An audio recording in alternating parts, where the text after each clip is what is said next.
Hey guys, it's Mitch. How's it going? We are picking up where we left off with Larry Hama and Marc Silvestri's Wolverine title from 1991.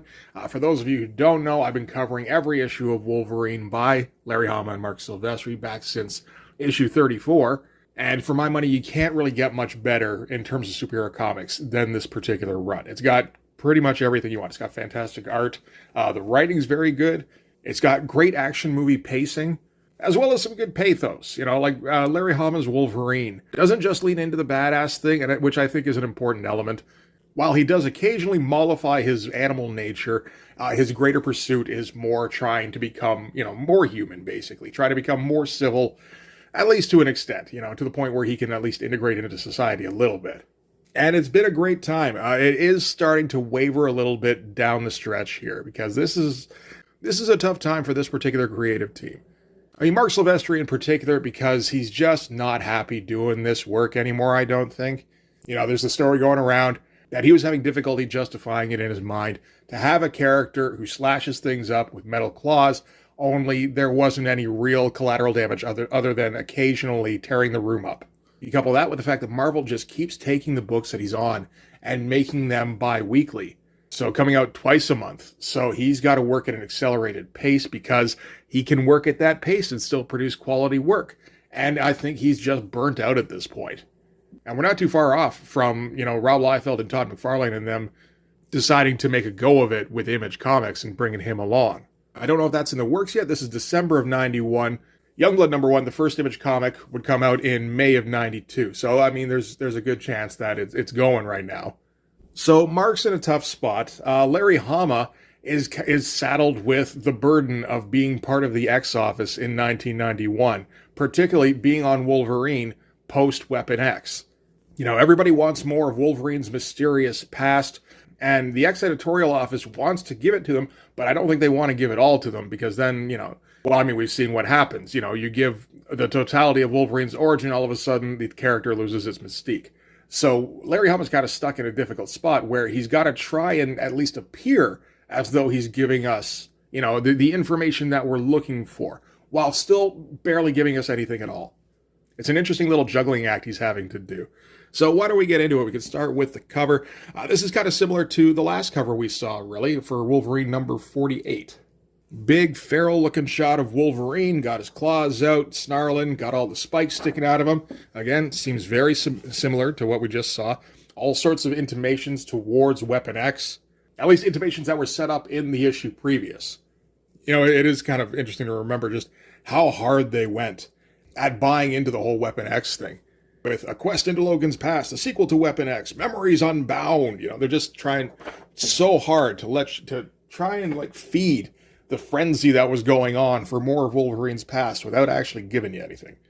So we're going to get a little bit more of the same thing. This is Shiva's Scenario Part 2, guest starring Jean Grey and Professor X.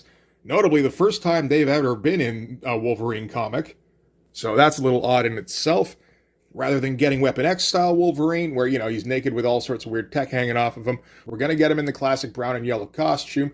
Again, notably, this is the last time we're going to see Wolverine in the brown and yellow costume. The composition itself is pretty good. I think it's actually a little bit better than the one we saw on 48. This one's a bit more play into the crowd, I think. But this is still, and it's a very similar feel, but this is still, I think, a bit of an improvement on that. There's a bit more focus on interesting shadow, slightly more realistic proportions. I feel like that's kind of an important element. The one we saw in issue 48 was very bulky. This one's at least a little bit more representative of what we see in the comic. And the weird spiky tree stuff going on. This is the Painscape that was kind of introduced in the last issue. This is, I think it's pretty much a tradition at this point that Marc Silvestri doesn't spend a huge amount of time on his covers. They always seem to be at least done a little bit more quickly than a splash page would be in the actual issue. Or at the very least, he doesn't give them the same kind of weight that maybe other artists would to a cover. All right, so we're going to start things off in the X-Mansion. So this is pretty much continuing off this stuff in issue 48. If we recall in that issue, Logan was checking out the old Weapon X facility, and that was triggering all sorts of memories, some of which were true, some of which were memory implants or repressed memories. Who knows what he was going through. Nobody knows. Wolverine doesn't know. There's a bunch of like unreliable narrator stuff because like Wolverine doesn't know what memories of his are real. It's kind of explained why these memory implants are in there, in that this is part of the adamantium bonding process, or at least the Weapon X process. And it's a method for the Weapon X, whoever's running that program, to try and keep control of him. And that gets elaborated on a little bit in here. It's pretty subtle, but it is in there. So the deal here is that Professor X and Jean Grey are going to telepathically guide him through some of his memories to try and unlock a little bit, which is pretty much a rerun of what we got, like I said, in the last issue, only there was Jubilee tagging along with him, and then he was triggering the memories himself.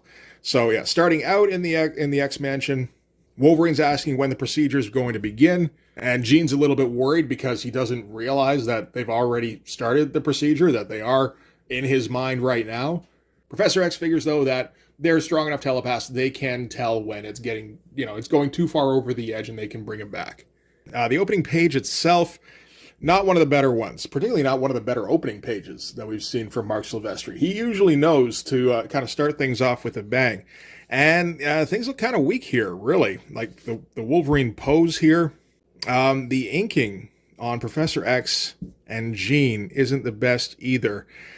This is, Larry Hama's doing the script on this. Marc Silvestri's doing the pencils. Inks on this are going to be by Dan Green, as is tradition, and also helped out by Hilary Barta. And I think Hilary Barta is usually fine, but she doesn't have the same kind of rapport with Marc Silvestri that Dan Green does. You can't really blame her for that. Dan Green and Marc Silvestri have been in the trenches of Uncanny X-Men, man. Churning out 2 issues a month, going at breakneck speed, coming up with the top-selling comic at Marvel. If Hilary Barta can't quite keep up with that, I don't think we can really blame her. So this is going to be pretty much what it says on the tin. Wolverine is going to go through a bunch of doors, and some will unlock memories, some won't, some will unlock memory blocks or implants. So first thing that happens, gets all sorts of crackly stuff going on, and he immediately transforms into Weapon X Wolverine. And he's right back in the thick of his escape from the Weapon X facility. One thing I'm noting in this issue is that Marc Silvestri seems to be focusing more on anchor images, because we didn't see a whole lot of that, like less than a year ago. Like when we were doing the whole LCD storyline, there was the occasional big image. Like you'd always get the opening splash, and then you'd usually get 1 or 2 fairly large images kind of crammed in the middle there. But mostly the focusing was on storytelling. And I mean, the story was pretty goddamn good, and it just all rolled together beautifully. This stuff here, it feels like Jim Lee maybe has been talking in Marc Silvestri's ear, or maybe Todd McFarlane, or maybe Rob Liefeld acting as Todd McFarlane disciple, as he was at the time. But for those who don't know, the anchor image is it's a big image that the entire page is basically designed around. It feels like maybe priorities shifted for Mark, when he was having more fun with the book. He was enjoying the whole process more, he was enjoying the story maybe, and he was trying to serve the story more. And that worked great. It made for some absolutely fantastic comics. Now it feels like maybe Marc Silvestri's in this just a bit more for, okay, what am I getting out of this? So we have to get our big shot of Wolverine, popping the claws and snarling and everything. It's not one of the better shots that we've seen Marc Silvestri do. I'll say that. I think this is also maybe inked by Hilary Barta. These don't look like Dan Green lines too much. This stuff sure does. This looks like stuff that we saw like 10 issues ago. Absolutely fantastic close-up. We've seen this kind of shot of Wolverine before, with mask on and everything. But still, this is something Marc Silvestri can do fairly easily, but he is putting in a little bit of time on at least this particular drawing to make it really pop and look good. This stuff here, not as much, like this Wolverine figure. It's not great. Not a whole lot of thought put into it. Same with this one here. All the soldiers around him look pretty good, though. And there's some great, there's some nice flow to the action. It's kind of funny. Even when Marc Silvestri, I don't think he's super invested at this point. He can't help just how good he is, man. Even Marc Silvestri having an off day, it's still going to be some of the best looking comics you're going to read that month. And it's going to read cleanly, and, everything's going to flow properly. It's going to be properly paced. And again, with, I'm pretty sure, no formal art education, which is just infuriating. So Wolverine's cutting through all the dudes here. He's going, if this really is my past, can't let myself slip back into mindless berserker state. Have to take control. Too much to find out. What did Xavier say? Symbolic doors? Now this one's solid as a bank vault. So he's managed to make his way through the first memory that he's come across, whether it's true or not. I mean, I think at this point we can pretty much assume that it is true. Although, I mean, that's one of the things about Barry Windsor Smith's Weapon X storyline is that it could very well be implanted memories itself. It all seems very kind of dreamlike. And it wouldn't take much for the X office to go, yeah, no, that was all some kind of implant from who knows what, Maybe not Weapon X itself. Maybe it was the Shi'ar or, the Brood who implanted him with something. Oh, and you were never put in the Weapon X program at all. I don't think people would have stood for that shit, though.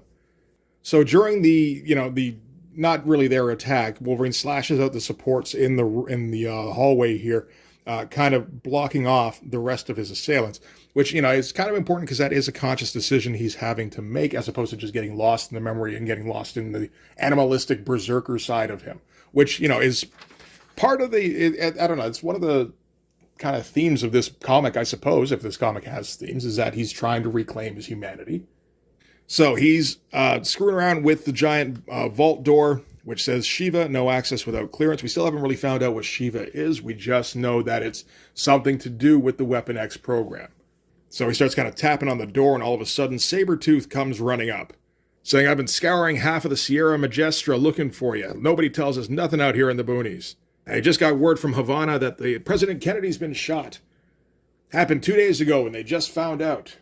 So this is, super confusing to Wolverine because, he did have some of the memory flashbacks in issue 48 where he realized that him and Sabretooth were both part of the program and that they were kind of set up to be partners in that. But it's still kind of weird for Sabretooth to come running up to him going, hey, buddy, let's go and do the thing. And they do give us a time frame. This is 1963, November. So from that, we can conclude one of two things. Either he was part of a program with Sabretooth in 1963, or this is a memory implant. And he calls him Sabretooth because, he's super confused. And he's like, wrong code name. I'm El Tigre on this operation. And what's my code name? You're Emilio Gara. And they're apparently in some kind of undercover op in Cuba. And yeah, so Cuban TV is just getting it. And Sabretooth's all pissed off. He's like, they really went ahead and did it. And they got a patsy to take the fall. So you know what this means? This means we got to do our job. And then, we cut to Lee Harvey Oswald getting assassinated. And yeah, you get the feeling that this is all tied in, that they were a part of some kind of operation that was tied to the JFK assassination. It's an interesting idea in 1991. I think that was probably going around, but not too much, and not in superhero comics usually. So Sabretooth's still pissed off because, now they've got whatever the next part of the plan is that they're supposed to execute. And that's when a bunch of Cuban army regulars bust in the door and start shooting up the bar. These are some pretty good-looking pages, really. It's weird seeing Logan in his undercover Cuban outfit, beret and everything. This is another weird thing about this particular little kind of sub-story is we keep getting Wolverine in slightly different costumes. We had the whole look with the, all the straps and the belts, like Commando Wolverine in issue number 48. Yeah, now we're getting Cuban Wolverine. We're going to get a couple more variations. Again, kind of taking the opportunity to make this a fairly big shot. So at least you get a big shot of Wolverine, even if he's looking kind of weird. We also get this great shot of Sabretooth and Logan hopping over the bar as the bullets start exploding everything around them. And just the motion in this shot is incredible. The poses are just about perfect. They're very extended and kind of twisted up. So, kind of providing, maximum dynamicism. And they're still, they've still got that fluidity that Mark Silvestri and Dan Green can, just pull off at the drop of a hat at this time. It's beautiful looking stuff. So, Sabretooth sprays down the room with the Thompson that he's brought. Wolverine's supposed to sneak out the back door to get to the extraction point, and he does bust through the door. That busts them through, a whole hall of doors, because, he remembers now he's still in his mind palace, or whatever it is, the Psi probe. And all the doors in the hall, they all lead to different memories, theoretically, or, who knows what they lead to. And they've all got different kinds of doors on them. He said some of these doors look like they're from mansions. Some of them look like they're from log cabins. And we cut to the log cabin from back in Wolverine number 10. Back with the big knockdown drag out between Logan and Sabretooth when Sabretooth killed Silver Fox. Functional page, Mark's not going too hard on this one. It's still effective. And everything still reads nicely. Which is, again, a thing I don't think Mark Silvestri can really help.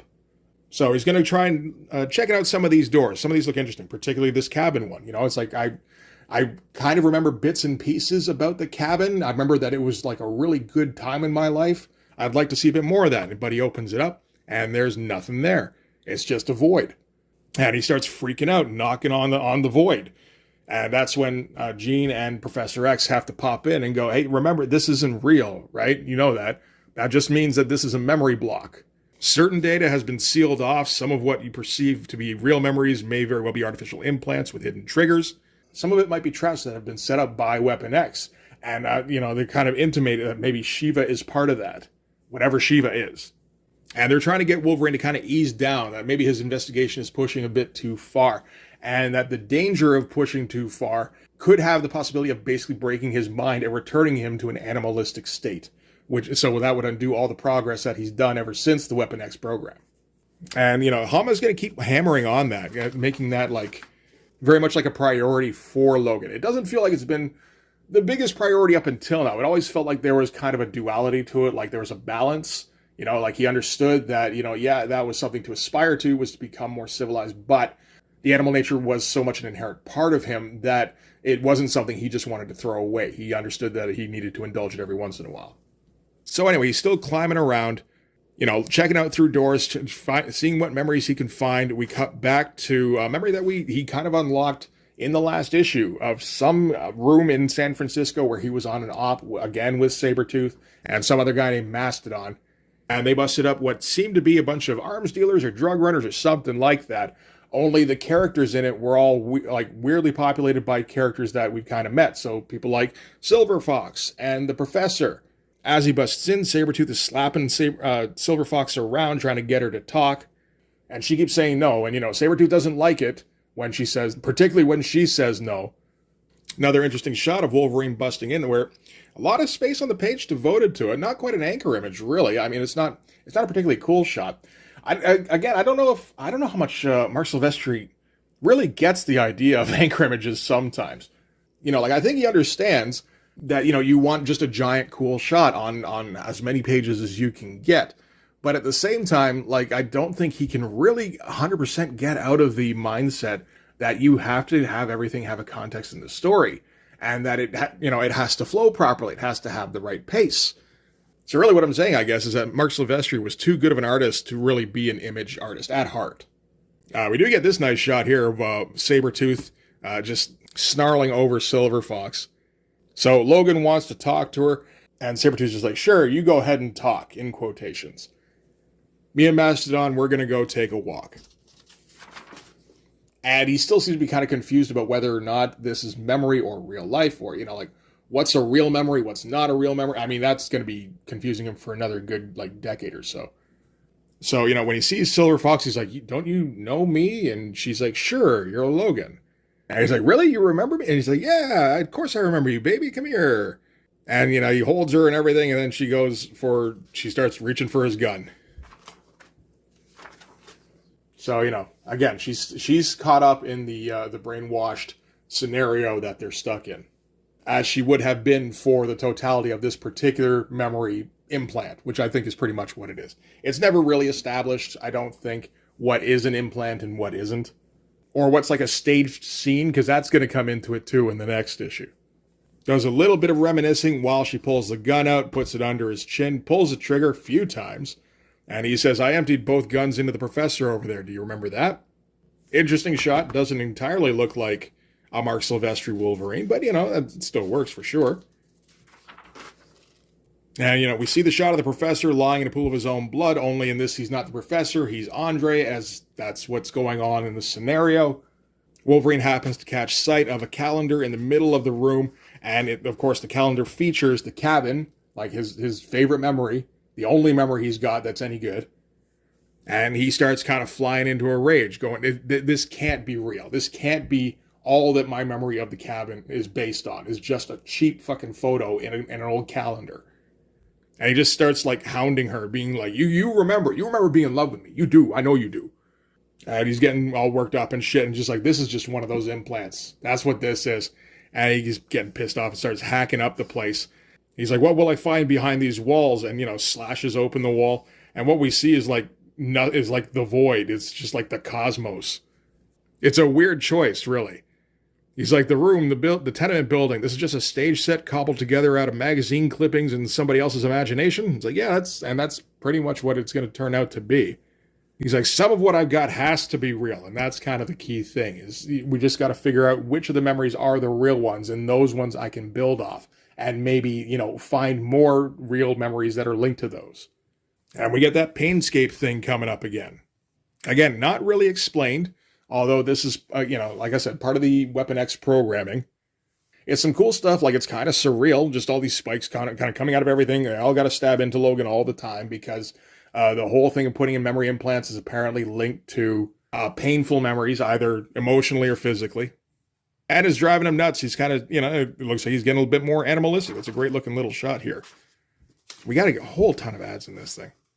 And that kind of links him back to the Weapon X program, where the whole thing with him stuck in the snow hunting the bear, and I believe this is part of the Weapon X story.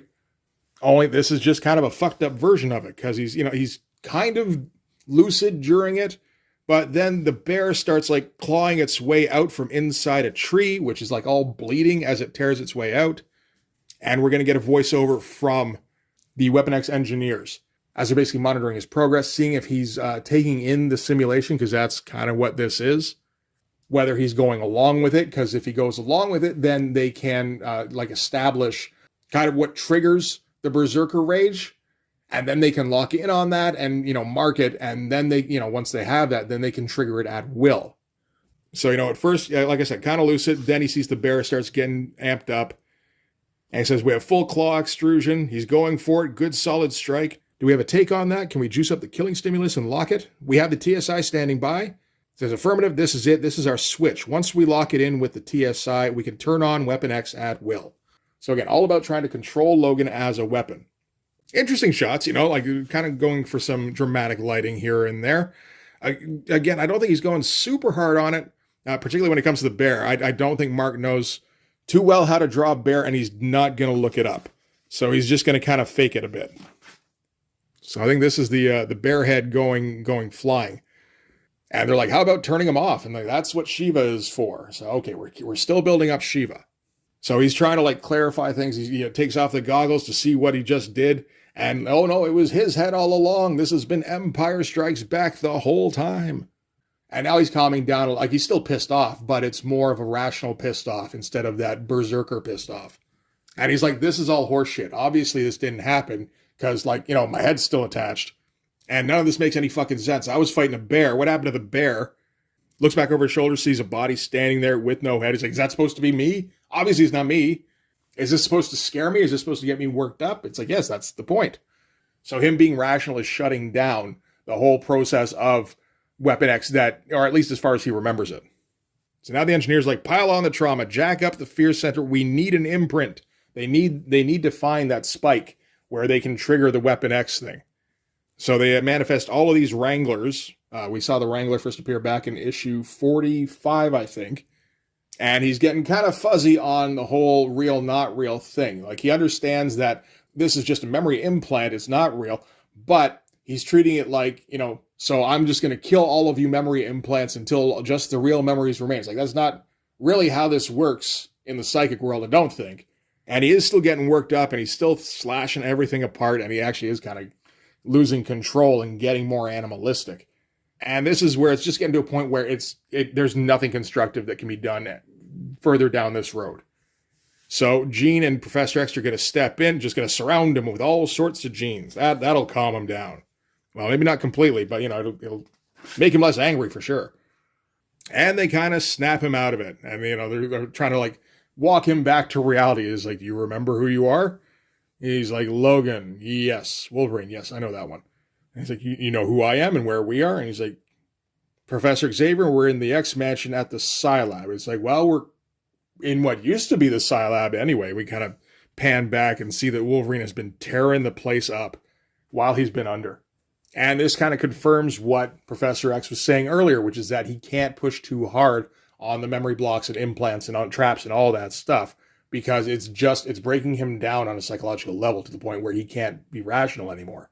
He says, as it is, there was probably considerable damage resulting in a possible reversion to a more antisocial state. Page itself is fine. The big shot here of the torn up Scilab is good stuff. This is a weird one because this does not look like Mark. This is like fucking Andy Kubert. I don't know where this shot came from. And Logan doesn't like the idea of reverting back to an animal. And, Professor X is like, no, it's true. You might get to the point where you don't even have a nose. You don't want that. Nobody wants that. And yeah, Logan gets so worked up. He's just like, I'll never be an animal again. I'm Logan. I'm human. And he rips off his old brown and yellow costume. And we go, oh no, not the brown and yellow. In a big anchor image shot, and this is going to be the last we see of the brown and yellow, orange, whatever it is. And all because Jim Lee likes the look of the yellow and blue. I mean, that's kind of the whole thing. Like, it's the yellow and blue has been teased for a little while before this. I think sequentially, like in terms of when books were actually released, Todd McFarlane did it first in Spider-Man number 10 with the Perception storyline, where Wolverine's up in Canada with Spider-Man, hunting child killers, naturally. And I don't think that was really a tease for what Jim Lee wanted to do, because I was still, like, before X-Men number 1 ever happened. I was probably just Todd being Todd and being like, I like that blue and yellow costume. I'm going to put that in here. And my editor's too scared of me to tell me to change it. So let's do that. Then a little while later, we get this issue where, he's done with this costume, because the whole point of this costume was to try and give Wolverine a more animalistic look. That's the costume John Byrne came up with. And that's the reason he came up with that one. The blue and yellow one was too much like traditional adventuring superhero. So him tearing off the brown and tan or orange, whichever, is like, it's symbolically, this is an active attempt to try and become more human. And then he kind of slinks out of there, gets on his motorcycle, great looking motorcycle as usual. Mark Silvestri couldn't draw a bad looking motorcycle if he tried. And then we cut to a telephone booth watching him speed away. It turns out this is Hines, who was part of the Weapon X program.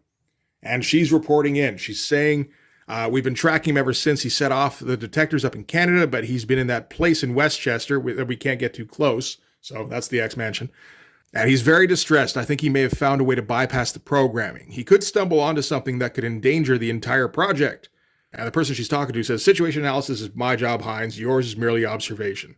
And Hines goes, Professor, we're talking about him finding out the truth. And we flip back, and it turns out, it's the Professor from the Weapon X program. He says, impossible. All the raveled strings of his memory lead only to a dead end called Shiva. And Shiva's only purpose is to kill him. And next month, our double-sized 50th issue. And that's kind of what everything's been leading up to. Is Wolverine number 50. It's going to be the big event comic for pretty much the X titles for the end of 1991, beginning of 92.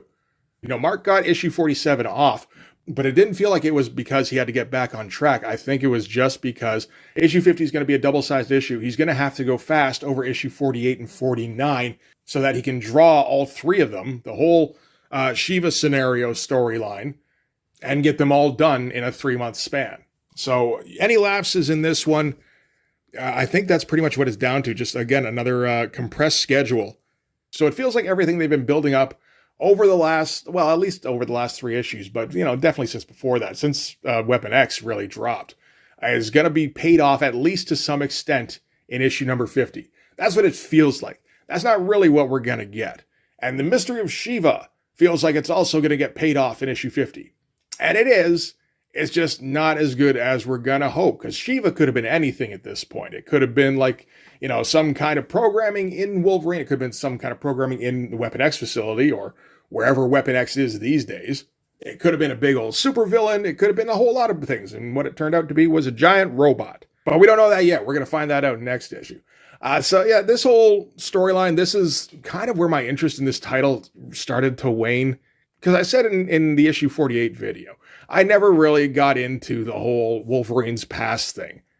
I was okay with getting the odd snippet, a la Wolverine number 34. I think that's one of the best ways to show Wolverine's past. You show a little snippet of a storyline that doesn't really need to inform the character other than, it kind of just reinforces what we already knew about him, which is that he's tough. And he's been around a long time. Look, he's even been around as far back as World War II. That's crazy. He doesn't look that old. That was all you really needed. But the need to kind of feed the fire of, the mystery of Wolverine's past, it really did kind of derail this whole title a little bit. Because ultimately, Larry Hama, it can't pay that off. That's not really what his objective is. His objective is just to keep interest in Wolverine's past high, and he's got to try and do that for as long as he can. So really, all he's got to do is keep going through all these false flags, these false scenarios, all of these, not even memory implants, just like traps in his mind. Anytime he tries to push too hard into his past. And so like this kind of stuff where he's teaming up with Sabretooth in the past, this might have happened. It might not have. You get the impression it didn't. And just kind of reinforces the impression that we've gotten, which is that none of the memories that we've seen of Wolverine's are trustworthy. We have a good idea he has some kind of link with Sabretooth. He has some kind of link with Silver Fox. The Weapon X stuff, there's a good chance at least some of it happened. But there's no like firm ground to stand on, and that gets frustrating. So, I mean, this is going to go on for a few more issues, really. Like, the big climax is kind of going to be in the next one, which we will cover, of course. But Shiva's going to stick around for a while. And then I think eventually Larry Hama just kind of drops it because it's not fun anymore. And I don't disagree with him on that. But we'll worry about that in the future. Next issue of this we are going to hit is, of course, going to be issue 50. And that's going to be a fun one, at least, because I think Mark Silvestri is going a fair bit harder on that than he is on the issues leading up to it. So that'll be a good time. For this one, though, that's going to do it. So thanks very much for watching, guys. If you like this video, please hit the like button. Helps with all the algorithm stuff. If you want to see more, hit subscribe. And if you really want to help out, click on the link tree in the description. That'll take you to my Patreon. And if you go subscribe there, that'll give you access to everything I do. So all sorts of videos, all sorts of Blood Force comics. You can also follow me on Instagram and DM me there for commissions. So yeah, that'll do it. Thanks again for watching, guys. I'll see you in the next one. Bye-bye.